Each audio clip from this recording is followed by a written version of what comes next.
want to talk to you guys today about the 4 steps to a perfect close. Now, if you guys don't know, my name is Will Ellerman, founder and CEO of Snapper Academy, and I'm also vice president of Nevo Solar. And so we're a residential solar installation company. We help homeowners make the switch over to solar. We're closing deals every single day, and we've got the 4 steps for you guys of exactly how to get a perfect close. So no matter what industry you guys are in, it does not matter. Guys, sales, it's the best industry you can possibly be in. If you can master sales, if you can master the art of communication, if you can master the art of persuasion, and all of these incredible soft skills that will help you to be a master closer, you can literally have whatever you want in your life. So for today, I'm going to teach you the 4 steps to the perfect close. If you guys don't have your notepads and your pens, make sure you guys write them down. I'm going to give them to you right now, all right? Let's get into it. The first step for the perfect close is you have to make sure that you're qualifying the person that you're talking to. So for us in solar, when we're going out, we're doing door-to-door sales and we're in the neighborhood and we're knocking on doors, we're looking for homes that are qualified. So is there trees on the roof? Do they have a lot of dilapidation on the roof? Is it a good southern facing roof? When you go to the house, do they have 2 trucks in the driveway? Or is there no vehicles and there's oil stains? That means that they're not there. So you're looking for a qualified buyer. When you go and you talk to them, do they actually own the house? Are you talking to the decision maker? Is it the grandma? Is it the babysitter? Is it the brother that just stays there? You want to make sure that you're talking to the homeowner. You want to make sure that you're talking to the decision maker. And that's why it's very important for your very first step and the perfect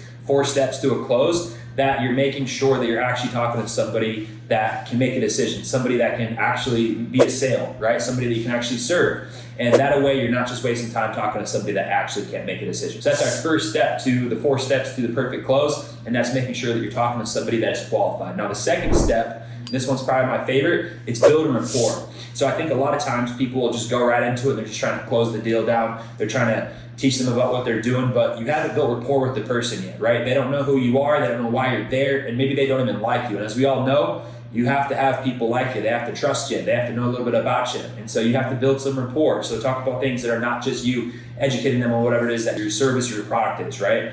And so for me, when I'm going door to door, I'm commenting on their nice house. Maybe they have a cool electric vehicle. Maybe they've got the best manicured lawn in the entire neighborhood. And we're talking about these things, right? What do you do for work? How has your day been? And when you ask them how their day's been, you don't just go right into the next thing that you're saying. You actually listen to them and then you respond based on what they said so that they feel like they're in a conversation. This builds rapport. Now they're like, all right, what are you doing? And that way you know that you built the rapport. Now you can go into the third step, which is to educate and inform them. Now I would say this also is one of the most important ones because you have to be looked at as a professional in your field. You have to be an expert. You have to be enthusiastic about what you're doing, right? That's Jordan Belfort. But if you're not educating them and informing them, they're not going to know how to proceed and maybe they're not even interested. And so you got to make sure that you're perfect on exactly how you're describing whatever it is that you're selling, whether that's your product or your service. And so for us in solar, we're explaining to them about how they're able to make the switch over to solar for $0 out of pocket. It's the new Green Deal. It's the Inflation Reduction Act, right? It's all these different things that you can talk about while you're educating and informing them. But you always want to keep it super simple, right? It's the KISS method. And so my job's super simple. All I do is I pick out homes that I think might qualify for the solar.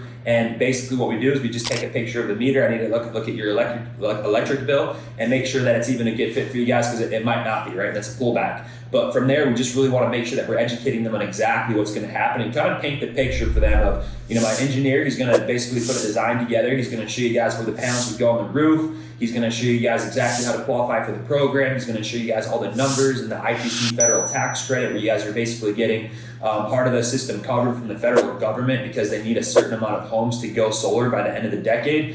And so you just want to do as much as you can to educate and inform them. But again, the reason why it's in these 3 steps, and with the 4th step, I'll share that with you last, but it's because if you just go in there right away and you haven't built rapport, then they're probably not even going to be listening to you, right? But because you built the rapport before you went into educating and informing them, they're actually listening to you and they're taking you a little bit more serious. And you've just built that connection with them. So they're a lot more interested in you. And as we all know, people don't necessarily just buy solar, right? They're buying you. Whatever product or service you're selling, they're buying you. And that's why it's super important that you do a good job, but not too good to the point where they think that you're just trying to schmooze them, right? It's definitely a balance and a dance a little bit with building enough rapport there, and then you go into it with exactly what you're saying, and that's where you're educating them and informing them. And so it's very important that you do it in those 3 steps. And again, even with the very first part, with making sure that you're talking to a decision maker, making sure that you're talking to somebody that's actually qualified. If you're educating and informing somebody and building rapport with somebody that's not even the decision maker, you're just wasting your time. And time is the most valuable asset that we all have. So you want to make sure that you do it in those first 3 steps. And the 4th step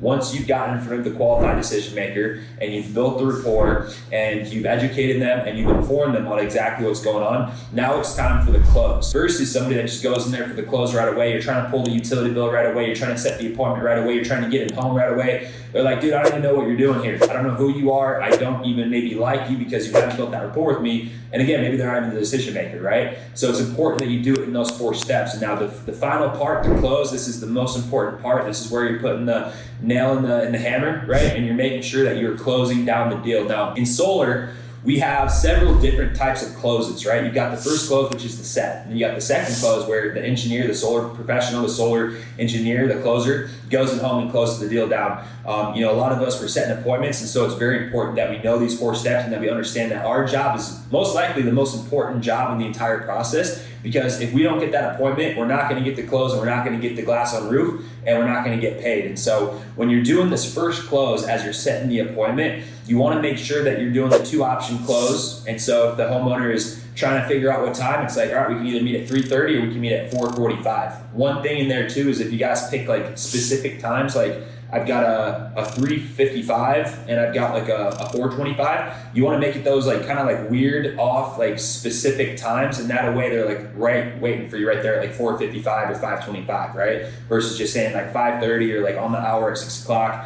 And so there's many different things that you can do to close, but you want to make sure that you solidify it. So what do you have to do to solidify a set in the solar industry? Well, it's like you got to get their name, you have to have their phone number, you have to have their email, you have to have their utility bill, you have to have their address. You want to write down any notes about them. Do they like dogs? Do they like sports? What is something that you did to build rapport with them that you can put in your notes there, so that when the closer goes in, he's able to have that immediate rapport with them, because he can be talking about what Will was talking about in the doors when you set the appointment. And so it's very important that you're getting all of those different things in on your queue, right, in your notes, so that you're able to have a solid appointment, because there's a difference between a solid appointment and a soft appointment. A soft appointment, for example, would be a guy that said, yeah, I'm interested, you can come on by, but he maybe doesn't give you his phone number or his email and the utility bill, and that's what we call a softie. Now, we can still do magic with that softie, right? We can make sure that we at least give it our best shot, but a lot of times it's a waste of time, right, if you're just going there and it's not a solidified appointment. And so a lot of people will say things about not confirming the appointment versus confirming the appointment, because that gives the homeowner the option to kind of cancel the appointment. And whether you do that or you don't, I don't think it really matters. But what does matter is that you're solidifying that appointment by saying things at the very end for the tie down, such as, is there any reason, John, why you wouldn't be here at 5:25 or at 5:30, whatever time it is that you set the appointment for? Is there any reason why you wouldn't be here? Because we run our day based on our appointments, and our engineers and our solar specialists, they're at home all day long. And so if I send them here and you're not here, then that's kind of like a bad look on me, and I do a really good job of helping a lot of people out. And another thing you can tell them there is this, the hardest part about our job in solar is that there's 100 people that want to go solar and there's only one of me. And so I just want to make sure, John, that if you say you're going to be here at 5:30, just that you will be here. Otherwise, we can find a different time, because we do run our day based on our appointments. And so, and again, I wouldn't even say appointment there. I would say we run our day based on our schedule, right? Like my engineer, his name's Tim.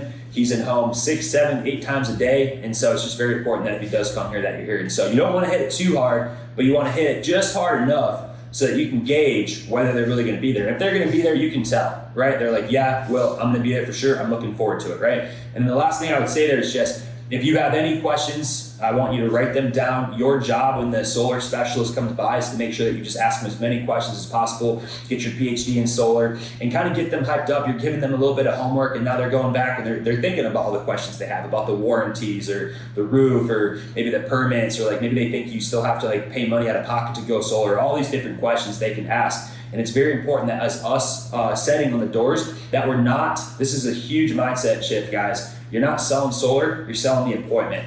And that's how you close them down, all right? So guys, those are the 4 steps to the perfect close while setting appointments. And it's making sure that you're talking to a qualified person, a qualified homeowner. You're making sure that you're building rapport. You're making sure that you're educating them and informing them on the product and the service that you are delivering. And then you're going in for the close. And that's it, guys. I really appreciate y'all for watching this video. If you're at the end of this video, you're a true 1%er. I hope this helps a lot, guys. And let's go out there. Let's help a ton of people. And just know it's not about getting a sale. It's about helping the homeowners out. You always want to make sure that you're operating from a place of we're serving people, we're helping people, right? You're literally going out there and helping people save tens of thousands of dollars on their utility bills, and we have the best job in the entire world. So thank you so much for watching this video, and YouTube thinks that you're gonna like this one next. All right, we'll see you soon.